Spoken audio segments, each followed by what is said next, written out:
आपके साथ आए दिन हो रहा है फ्रॉड। आपके फोन पे, गूगल पे से रोज पैसा कट रहा है आपको, लेकिन मालूम नहीं है आपके साथ कैसे फ्रॉड हो रहा है। देश के अंदर जो हर्षद मेहता स्कीम हुआ था 1992 के अंदर, वो होने जा रहा है। इसका फायदा कौन उठा रहा है, इसके बारे में थोड़ी सी चर्चा करते हैं और इसको सोशल मीडिया पर एक्सपर्ट ट्रेंड भी करवाएंगे। उसकी डेट इस वीडियो में बताऊंगे, क्या हैशटैग रहेगा और क्या मुद्दा है हमारा। एक पत्रकार की नजर से सच्चाई और आपकी आवाज को आज एक पत्रकार को जरूरत है। सोचिए, आपके पास सिर्फ और सिर्फ 2000 रुपए है राशन लेने, बच्चों की फीस भरने या दवा खरीदने के लिए आप गूगल पे या फोन पे से दुकानदार को पेमेंट करते हैं। पैसा आपके अकाउंट से कट जाता है, लेकिन दुकानदार को मिलता नहीं, न आपको पैसा वापस आता है। लेकिन ऐप है वो कहता है कि पैसा नहीं कटा है, लेकिन बैंक बैलेंस चीख चीख कर कहता है कि आपका आखिरी जो पैसा है वो गायब हो चुका है। उसके बाद क्या होता है, फिर शुरू होती है 7 से 8 दिन लंबी प्रक्रिया। ये कहानी मेरी नहीं, आपकी नहीं, बल्कि देश के करोड़ों यूपीआई यूजर्सों की है जो गूगल पे, फोन पे की गड़बड़ी से परेशान है। सवाल यह है कि ये पैसा कहां जाता है और इसकी देरी का फायदा कौन उठा रहा है। कितना बड़ा ये खेल हो सकता है। यूपीआई ने हमारी जिंदगी आसान बनाई है, लेकिन इसकी कुछ खामियां हैं। मान लीजिए टोटल 44 करोड़ के आसपास यूपीआई यूजर्स है। 10 करोड़ गूगल पे यूजर्स में से यदि एक व्यक्ति का 2000 रुपया अटकता है तो ये होता है 20,000 करोड़ रुपए। इस पैसे का 7 दिन का जो अटकता है उसका ब्याज जोड़े 4% सालाना दर जो बैंक का ब्याज है, 7 दिन का ब्याज होता है 15 करोड़ 32 लाख से ज्यादा रुपए बनता है। ये पैसा सिस्टम में कहीं ना कहीं बैंक के पास, मर्चेंट के पास या गूगल पे के सिस्टम में, लेकिन यूजर्स के पास नहीं है।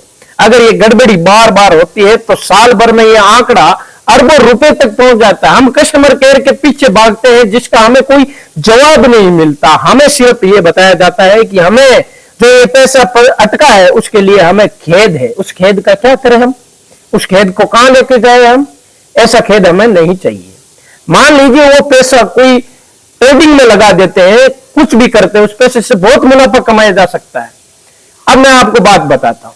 मैं एक पत्रकार हूं, सोशल मीडिया पर लाखों लोग मेरी बात सुनते हैं, लेकिन ये मुद्दा केवल अकेले का मेरा नहीं है। कल्पना करें एक मजदूर जिंदगी भर जो पैसा कमाता है उनमें से एक दिन की उसके 500 रुपए की जो इनकम है उनमें से वो गूगल पे से पेमेंट करता है, पैसा अटक जाता है। अब वो 7 दिन तक क्या खाएगा। एक मां जो अपने बच्चे की दवाई के लिए पैसे जोड़ती है क्या करेगी, उसका आखिरी 2000 रुपए सिस्टम में होल्ड हो जाए। ये सिर्फ तकनीकी गड़बड़ी नहीं बल्कि आम आदमी के साथ अन्याय है। आरबीआई कहता है कि फेल ट्रांजैक्शन का पैसा 24 से 48 घंटे में वापस आना चाहिए, लेकिन 7-8 दिन ये नियमों का मजाक बना रखा है। इसका कौन है जिम्मेदार। गूगल पे कहेगा ये बैंक की गलती है, बैंक कहेगा ये यूपीआई सिस्टम में दिक्कत है, एनपीसीआई कहेगा हम जांच करेंगे, लेकिन इस बीच हमारा पैसा हवा में लटक जाता है। गूगल पे कोई बैंक नहीं है, वे पेमेंट सर्विस प्रोडक्ट है, फिर भी उसकी जिम्मेदारी बनती है कि यूजर्स को सही जानकारी दे, तुरंत समाधान दे।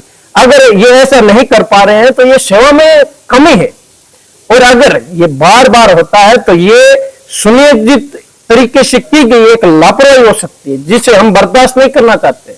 अब अपन क्या कर सकते हैं। मैं अकेले ये लड़ाई नहीं लड़ सकता, मेरे पास सोशल मीडिया की ताकत है, लेकिन असली ताकत आपके पास है, करोड़ों यूजर्स के पास है। आइए इसे एक आंदोलन बनाते हैं। जो ये कहानी मैं आपको बता रहा हूं इसको अपन सोशल मीडिया में यूज करेंगे। अपनी जो कहानी आपके पास ऐसा हुआ है कभी, तो आप स्क्रीनशॉट लेके आप सोशल मीडिया पर उसे वायरल कीजिए। हम आपको यहां पर ये चल रहा होगा जो जिससे हम कल यानी शनिवार को सुबह या संडे को सुबह, शनिवार को सुबह 9 बजे मान लीजिए अपन ट्रेंड करेंगे एक्स पर, और इसको ज्यादा से ज्यादा शेयर कीजिए वीडियो को। और बेराराम बेड़ा है उनसे मेरा निवेदन है जो काफी फॉलोअर है, हमेशा सोशल मीडिया पर चर्चा रहती है, तो उनसे ये कहना है कि ये हमें सामूहिक दबाव बढ़ाना पड़ेगा। अपने दोस्तों, परिवार, लोकल नेताओं को बताइए। अगर ये मुद्दा न्यूज चैनल तक पहुंचता है तो कंपनी को जवाब देना पड़ेगा। कानूनी राज तक होता है जिसमें कंज्यूमर कोर्ट में केस करे तो हम हजारों लोग साथ आए और एक साथ कुछ करें तो एक्शन हो सकता है। जैसे हमारी प्रमुख मांगे क्या कह रहेगी इस आंदोलन में, हर फेल ट्रांजैक्शन का पैसा 24 घंटे के अंदर हमारे पास होना चाहिए। यदि इसमें देरी होती है तो ऑटोमेटिक मुआवजा जैसे 50-100 रुपए प्रतिदिन। सिस्टम में पारदर्शिता होना चाहिए। हमारा पैसा कहां अटक रहा है, हमें ये बताया जाए। और लास्ट आखिरी बात, ये सिर्फ 2000 की बात नहीं है, ये उस भरोसे की बात है जो हमें डिजिटल इंडिया पर दिखाया गया।